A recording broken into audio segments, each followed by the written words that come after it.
ಭಯ ಬೇಡ, ನಂಬಿಕೆ ಇರಲಿ. ಪ್ರಿಯರೇ, ದೇವರ ಸೌಂದರ್ಯ ಹಾಗೂ ವೈವಿಧ್ಯತೆಯನ್ನು ಬಿಂಬಿಸುವುದು ಅವರ ಈ ಸುಂದರ ಸೃಷ್ಟಿ ಸಂಕುಲ. ಈ ಸೃಷ್ಟಿಯಲ್ಲಿ ದೇವರ ರೂಪದಲ್ಲಿ ಸೃಷ್ಟಿಯಾಗಿರುವುದು ಮನುಜ ಮಾತ್ರ. ಇಂದು ಅದೇ ಮನುಜ ವಿಶ್ವವನ್ನೇ ತಲ್ಲಣಗೊಳಿಸಿರುವ ಕೊರೋನಾ ರೋಗಕ್ಕೆ ಬಲಿಯಾಗುತ್ತಾ ಸಂದಿಗ್ಧ ಸ್ಥಿತಿಯಲ್ಲಿ ನರಳುತ್ತಿದ್ದಾನೆ. ಇಂದಿನ ಸ್ಥಿತಿಯು ಎಂದು ಕೊನೆಗೊಳ್ಳುವುದೋ ತಿಳಿಯದು. ಆದರೆ ದೇವರ ಮೇಲಿನ ವಿಶ್ವಾಸ ಹಾಗೂ ಭರವಸೆ ಖಂಡಿತವಾಗಿಯೂ ಎಲ್ಲವನ್ನು ಎದುರಿಸಿ ಬಾಳಲು ಶಕ್ತಿ ನೀಡುತ್ತದೆ. ಅದೇ ನಮಗೆ ಆಧಾರ ಸ್ತಂಭ.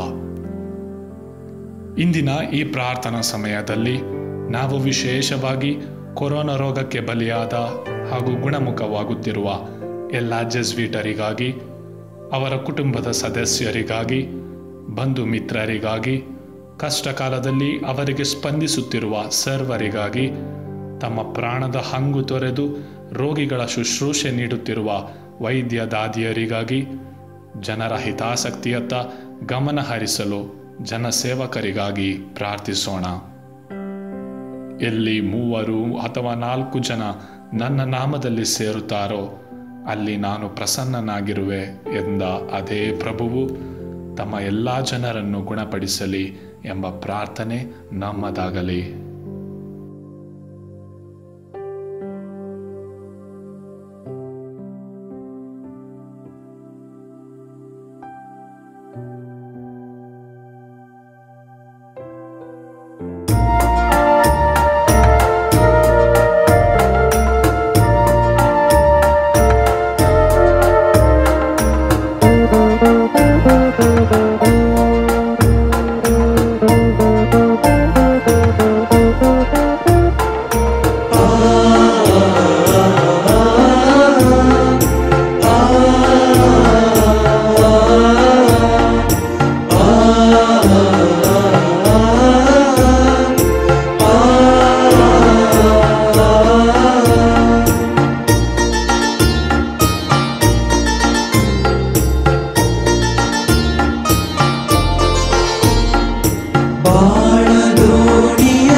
रक्षिसो देवा दिव्य ಸನ್ನಿಧಿ ನಿನ್ನ ಬಯಸುವೆ ಪಾಲಿಸೋ ದೇವಾ.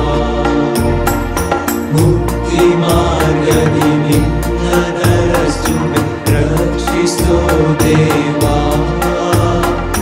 ದಿವ್ಯ ಸನ್ನಿಧಿ ನಿನ್ನ ಬಯಸುವೆ ಪಾಲಿಸೋ ದೇವಾ. ಬಾಳ ದೋಣಿಯಲಿ ಕಾಯುವೆ ದೇವಾ. ನಡೆಸು ಮುಂದಕ್ಕೆ ಮುಕ್ತಿ ಪಥದಲ್ಲಿ ಪ್ರಾರ್ಥಿಸುವೆನು ದೇವಾ. ಬಾಳ ದೋಣಿಯಲಿ ಕಾಯುವೆ ದೇವಾ. ನಡೆಸು ಮುಂದಕ್ಕೆ ಮುಕ್ತಿ ಪಥದಲ್ಲಿ ಪ್ರಾರ್ಥಿಸುವೆನು ದೇವಾ.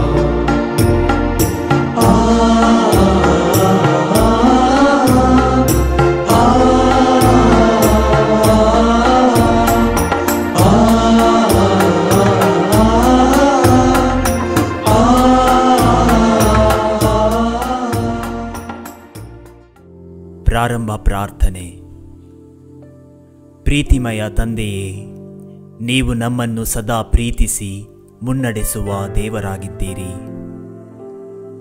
ಪ್ರತಿ ಕ್ಷಣದಲ್ಲೂ ನೀವು ನಮ್ಮ ಕ್ಷೇಮವನ್ನೇ ಬಯಸುತ್ತೀರಿ. ಇಂದು ಇಡೀ ವಿಶ್ವವು ಕೊರೋನಾ ಸೋಂಕಿನಿಂದ ಬಳಲುತ್ತಿರುವಾಗ ನೀವು ನಮಗೆ ಆಸರೆ, ಭರವಸೆ ಮತ್ತು ಸ್ಫೂರ್ತಿ ಆಗಿದ್ದೀರಿ. ನಿಮ್ಮ ಪ್ರೀತಿಯ ಅಭಯ ಹಸ್ತದಿಂದ ನಮಗೆಲ್ಲರಿಗೂ ಬೇಕಾಗಿರುವ ಕೃಪಾವರಗಳನ್ನು, ಮಾನಸಿಕ ದೃಢತೆಯನ್ನು ಹಾಗೂ ಆಂತರಿಕ ಶಕ್ತಿಯನ್ನು ಕರುಣಿಸಿ ಸರ್ವರನ್ನು ಗುಣಪಡಿಸಿರಿ. ಅದೇ ರೀತಿ ಕೊರೋನಾ ಸೋಂಕಿಗೆ ಬಲಿಯಾಗಿ ಇಹಲೋಕವನ್ನು ತ್ಯಜಿಸಿರುವ ಯೇಸು ಸಭೆಯ ಸದಸ್ಯರು ಮತ್ತು ಅವರ ಕುಟುಂಬದವರು ನಿಮ್ಮ ಸನ್ನಿಧಿಯಲ್ಲಿ ನಿತ್ಯ ವಿಶ್ರಾಂತಿಯನ್ನು ಅನುಭವಿಸುವಂತೆ ಮಾಡಿರೆಂದು ದೀನತೆಯಿಂದ ಬೇಡುತ್ತೇವೆ. ನಮಗೆ ಹೊಸ ಚೇತನವನ್ನು, ಜೀವವನ್ನು ನೀಡಿ ನಮ್ಮನ್ನು ಹಾಗೂ ಈ ಪ್ರಪಂಚವನ್ನು ಕೊರೋನಾ ಸೋಂಕಿನಿಂದ ಕಾಪಾಡಿ ರಕ್ಷಿಸಿರೆಂದು ನಮ್ಮ ಪ್ರಭು ಯೇಸು ಕ್ರಿಸ್ತರ ಮುಖಾಂತರ ನಿಮ್ಮನ್ನು ಪ್ರಾರ್ಥಿಸುತ್ತೇವೆ. ಆಮೆನ್.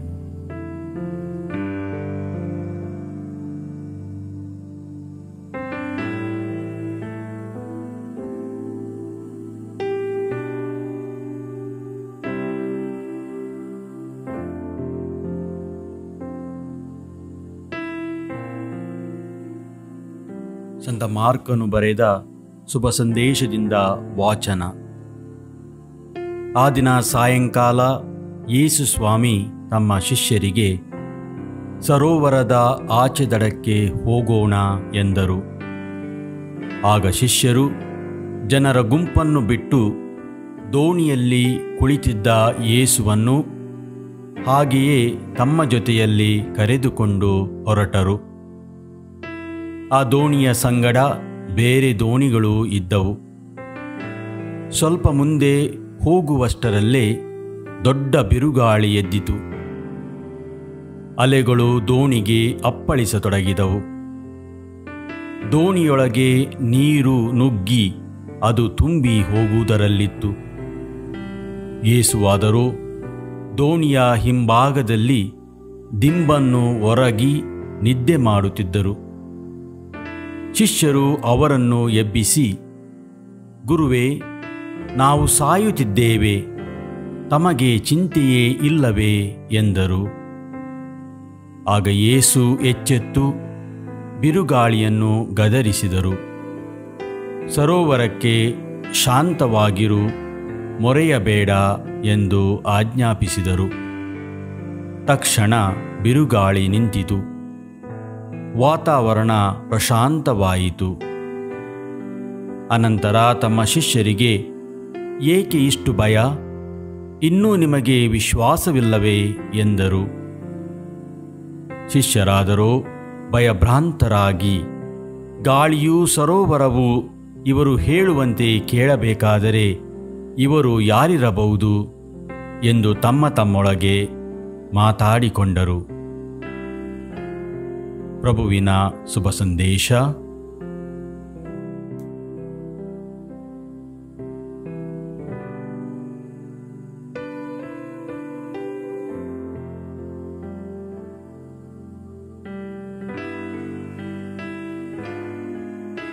ನಾವು ಕೇಳಿದ ಶುಭ ಸಂದೇಶವು ಆ ದಿನ ಸಾಯಂಕಾಲ ಎಂದು ಪ್ರಾರಂಭವಾಗುತ್ತದೆ. ಪ್ರಿಯರೇ, ನಾವು ಸುಮಾರು 1 ವರ್ಷದಿಂದ ಸಾಯಂಕಾಲ ಪರಿಸ್ಥಿತಿಯಲ್ಲಿದ್ದೇವೆ. ಎಲ್ಲಿ ನೋಡಿದರಲ್ಲಿ ಕತ್ತಲಿನ ವಾತಾವರಣ. ನಮಗೆ ಪ್ರಿಯರಾದವರಲ್ಲಿ ಕೆಲವರು ಈಗಾಗಲೇ ನಮ್ಮನ್ನು ಅಗಲಿದ್ದಾರೆ. ಇನ್ನೂ ಕೆಲವರು ಅನಾರೋಗ್ಯದಿಂದ ಬಳಲುತ್ತಿದ್ದಾರೆ. ಹಲವು ಮನಗಳಲ್ಲಿ ನಿಶಬ್ದತೆ ಎದ್ದು ಕಾಣುತ್ತಿದೆ. ನಾವು ಎಂದೂ ಕೇಳರಿಯದಷ್ಟು ಸಂಖ್ಯೆಯಲ್ಲಿ ಸಾವು ನೋವುಗಳು ನಮ್ಮನ್ನು ತತ್ತರಿಸುತ್ತಿವೆ. ನಮ್ಮ ಜೀವನವೆಂಬ ದೋಣಿಯು ಕೊರೋನಾ ಸೋಂಕಿನ ಬಿರುಗಾಳಿಗೆ ಸಿಕ್ಕಿ ದುಃಖವೆಂಬ ನೀರಿನಿಂದ ತುಂಬಿ ಬರುತ್ತಿದೆ. ಗುರುವೇ, ನಾವು ಮುಳುಗಿ ಹೋಗುತ್ತಿದ್ದೇವೆ ಎಂದು ಶಿಷ್ಯರಂತೆ ಏಕಕಂಠದಿಂದ ಪ್ರಭುವಿಗೆ ಮೊರೆಯಿಡಲು ಈ ಪ್ರಾರ್ಥನಾ ಕೂಟದಲ್ಲಿ ನಾವು ಒಂದುಗೂಡಿದ್ದೇವೆ. ಇಂತಹ ಸಂದಿಗ್ಧ ಪರಿಸ್ಥಿತಿಯಲ್ಲಿ ನಮ್ಮ ಸೃಷ್ಟಿಕರ್ತರಾದ ಪ್ರಭು ಕ್ರಿಸ್ತರು ನಮ್ಮ ಜೊತೆ, ನಮ್ಮ ದೋಣಿಯಲ್ಲಿ, ನಮ್ಮ ಸಂಗಡ ಇದ್ದಾರೆ ಎಂಬುದನ್ನು ನಾವು ನೆನಪಿನಲ್ಲಿಡಬೇಕು. ಪ್ರಭು ಕ್ರಿಸ್ತರು ತನ್ನ ದೇವರಲ್ಲಿ ವಿಶ್ವಾಸವಿಟ್ಟು ಆ ದೋಣಿಯಲ್ಲಿ ಮಲಗಿರುವುದನ್ನು ನಾವು ಈ ಶುಭ ಸಂದೇಶದಲ್ಲಿ ಕಾಣುತ್ತೇವೆ. ಪ್ರಭು ಕ್ರಿಸ್ತರಂತೆ ನಾವು ಸಹ ವಿಶ್ವಾಸಭರಿತರಾಗಿ ಧೃತಿಗೆಡದೆ ದೇವರಿಗೆ ಮೊರೆ ಇಡೋಣ. ಆ ಒಂದು ದಿನ ಬರುವುದು ಪ್ರಿಯರೇ, ಆ ಒಂದು ದಿನ ಖಂಡಿತವಾಗಿ ಬರುವುದು. ಪ್ರಭು ಕ್ರಿಸ್ತರು ಕೊರೋನಾ ಸೋಂಕು ಎಂಬ ಬಿರುಗಾಳಿಯನ್ನು ಶಾಂತವಾಗಿರು ಎಂದು ಗದರಿಸಿ ನಮ್ಮ ದೋಣಿಯು ಪ್ರಶಾಂತವಾದ ಸರೋವರದಲ್ಲಿ ಮುನ್ನಡೆಸುವರು. ಈ ವರಕ್ಕಾಗಿ ಧೈರ್ಯದಿಂದ ಪ್ರಾರ್ಥಿಸೋಣ.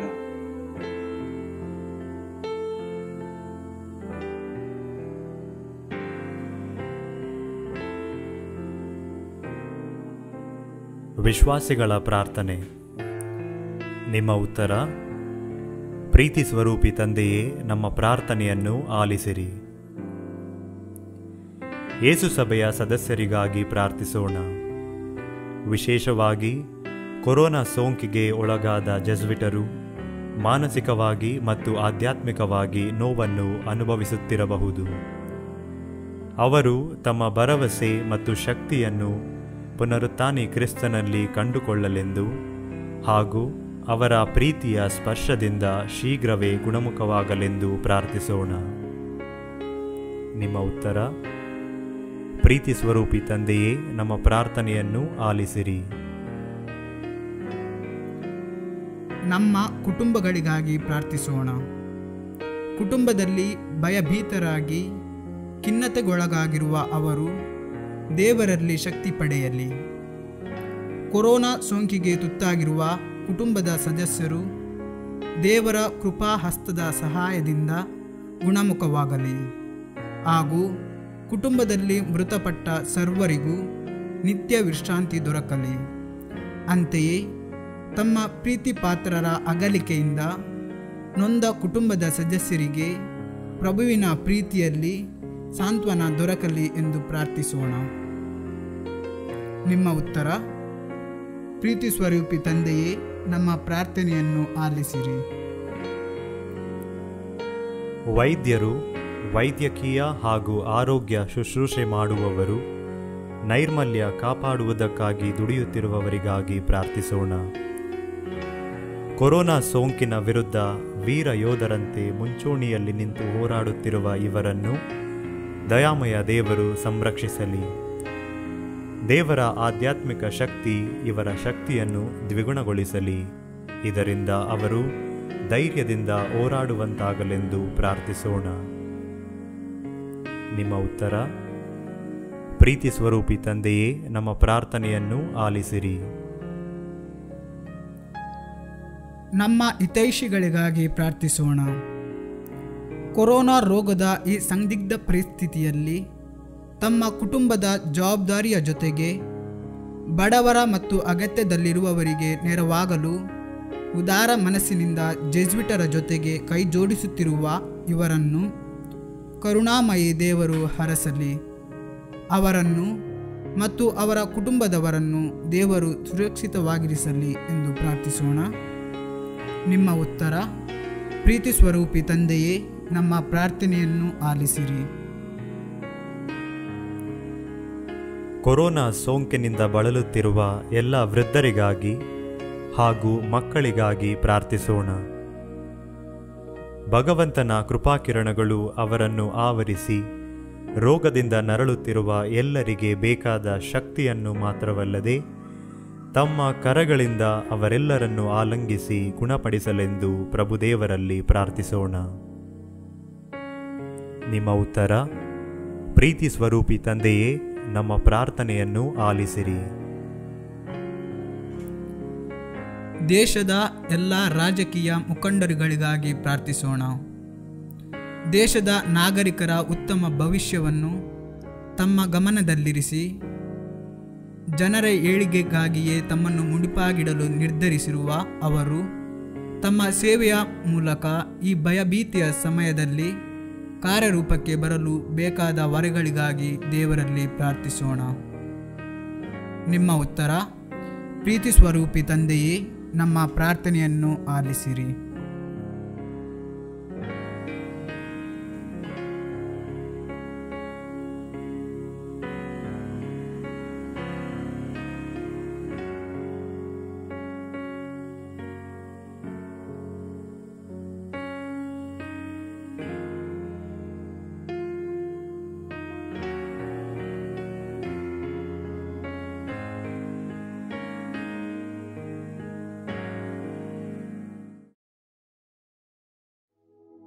ಮುಕ್ತಾಯ ಪ್ರಾರ್ಥನೆ. ದಯಾಮಯ ದೇವರೇ, ನಿಮ್ಮ ಪ್ರೀತಿ ನಮ್ಮ ಊಹೆಗಿಂತ ಮಿಗಿಲಾದುದು. ಪಾಪದಿಂದ ನಲುಗುತ್ತಿದ್ದ ಮಾನವ ಕುಲವನ್ನು ಕಾಪಾಡಲು ನಿಮ್ಮ ಪುತ್ರನನ್ನೇ ಧರೆಗೆ ಕಳುಹಿಸಿದಿರಿ. ಅವರ ಮುಖಾಂತರ ಅನೇಕ ಜನರನ್ನು ಅಸತ್ಯದಿಂದ ಸತ್ಯದೆಡೆಗೆ, ಅಂಧಕಾರದಿಂದ ಬೆಳಕಿನೆಡೆಗೆ, ಅಶಾಂತಿಯಿಂದ ಶಾಂತಿಯೆಡೆಗೆ ಸೆಳೆದುಕೊಂಡಿರಿ. ಇಂದು ಅದೇ ಮಾನವಕುಲ ಕೊರೋನಾ ಸಾಂಕ್ರಾಮಿಕ ರೋಗದಿಂದ ನರಳುತ್ತಿರುವ ಸಂದರ್ಭದಲ್ಲಿ ನಿಮ್ಮಲ್ಲಿ ವಿಶ್ವಾಸದಿಂದ ಪ್ರಾರ್ಥಿಸುತ್ತಿದ್ದೇವೆ. ಈ ಸಾಂಕ್ರಾಮಿಕ ರೋಗದಿಂದ ಬಿಡುಗಡೆ ನೀಡಿರಿ. ಈ ಸೋಂಕಿನಿಂದ ಅಗಲಿದ ನಮ್ಮ ಕುಟುಂಬದ ಸದಸ್ಯರ ಹಾಗೂ ಇತರರ ಆತ್ಮಕ್ಕೆ ಶಾಂತಿ ನೀಡಿರಿ. ಉದ್ಯೋಗ ಕಳೆದುಕೊಂಡ ಅಸಂಖ್ಯಾತ ಬಡವರನ್ನು ಕಾಪಾಡಿರಿ. ಆರೋಗ್ಯ ಕ್ಷೇತ್ರದಲ್ಲಿ ಈ ಸೋಂಕಿನ ವಿರುದ್ಧ ಹೋರಾಡುತ್ತಿರುವವರಿಗೆ ಸ್ಥೈರ್ಯ ನೀಡಿರಿ. ಈ ಕಠಿಣ ಪರಿಸ್ಥಿತಿಯನ್ನು ಅಚ್ಚುಕಟ್ಟಾಗಿ ನಿಭಾಯಿಸಲು ನಾಯಕರಿಗೆ ಮತ್ತು ಅಧಿಕಾರಿಗಳಿಗೆ ವಿವೇಚನಾ ಶಕ್ತಿ ನೀಡಿರಿ ಹಾಗೂ ನಮ್ಮೊಡನೆ ಮತ್ತು ನಮ್ಮ ಕುಟುಂಬದವರೊಡನೆ ಸದಾ ಇದ್ದು ಕಷ್ಟಕ್ಕೆ ಸ್ಪಂದಿಸಲು ಪ್ರೇರಣೆ ನೀಡಿರಿ. ನಿಮ್ಮಲ್ಲಿ ನಂಬಿಕೆ ಇಟ್ಟವರಿಗೆ ಪ್ರತಿಫಲವನ್ನು ಅವಶ್ಯವಾಗಿ ನೀಡುತ್ತೀರಿ ಎನ್ನುವ ವಿಶ್ವಾಸವಿದೆ. ಈ ಪರಿಸ್ಥಿತಿಯನ್ನು ತಾಳ್ಮೆಯಿಂದ ಮತ್ತು ಧೈರ್ಯದಿಂದ ಎದುರಿಸಲು ಶಕ್ತಿ ನೀಡಿರಿ. ಮಾತೆ ಮರಿಯಮ್ಮನವರೇ, ಯೇಸುವಿನ ಪ್ರತಿ ಹೆಜ್ಜೆಗೂ ಸಾಕ್ಷಿಯಾಗಿದ್ದ ನೀವು ಇಂದು ಈ ಆತಂಕದ ಸಮಯದಲ್ಲಿ ನಿಮ್ಮ ಆಶ್ರಯವನ್ನು ಬೇಡುತ್ತಿದ್ದೇವೆ. ನೊಂದವರಿಗೆ ಸಾಂತ್ವನ ನೀಡಿ, ರೋಗದಿಂದ ನರಳುತ್ತಿರುವವರಿಗೆ ಭರವಸೆ ನೀಡಿ, ನಮ್ಮ ಹಾದಿಯಲ್ಲಿ ಹೊಸ ಬದುಕಿನ ಬೆಳಕು ಮೂಡಲಿ ಎಂದು ಪ್ರಾರ್ಥಿಸುತ್ತೇವೆ. ಆಮೆನ್.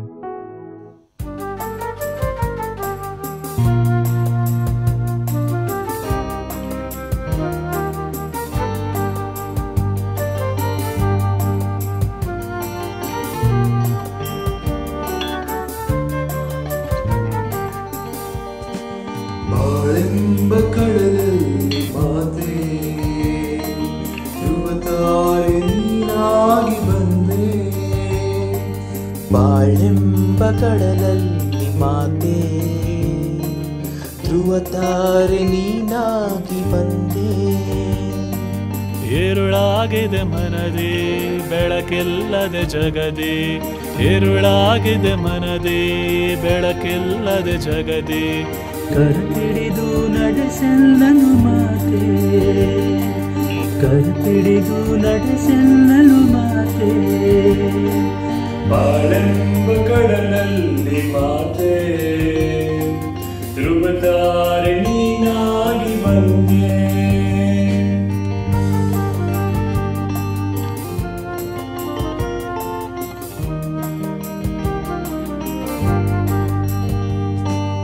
ಬಾಳೆಂಬ ಕಡಲಲ್ಲಿ ಅಂದು ಮುಳುಗುತ್ತಿಹ ಎನ್ನನ್ನು ಕಂಡೆ. ಬಾಳೆಂಬ ಕಡಲಲ್ಲಿ ಅಂದು ಮುಳುಗುತ್ತಿಹ ಎನ್ನನ್ನು ಕಂಡೆ. ಓಡೋಡಿ ಬಂದೆ ಕರಪಿಡಿದು ಕೊರದೆ, ಓಡೋಡಿ ಬಂದೆ ಕರಪಿಡಿದು ಕೊರದೆ. ಬಾಳಲ್ಲಿ ಚೇತನವಾ ತಂದೆ, ಬಾಳಲ್ಲಿ ಚೇತನವಾ ತಂದೆ. ಬಾಳೆಂಬ ಕಡಲಲ್ಲಿ ಮಾತೆ ಧ್ರುವತಾರೆ ನೀನಾಗಿ ಬಂದೆ.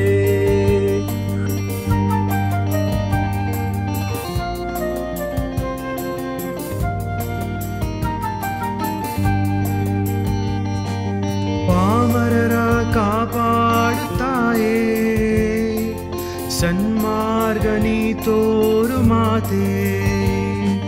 ಪಾಮರರ ಕಾಪಾಡುತ್ತಾಯೇ ಸನ್ಮಾರ್ಗ ನೀ ತೋರು ಮಾತೆ. ಕಷ್ಟಗಳೇ ಬರಲಿ ನೋವೇನೇ ಇರಲಿ, ಕಷ್ಟಗಳೇ ಬರಲಿ ನೋವೇನೇ ಇರಲಿ.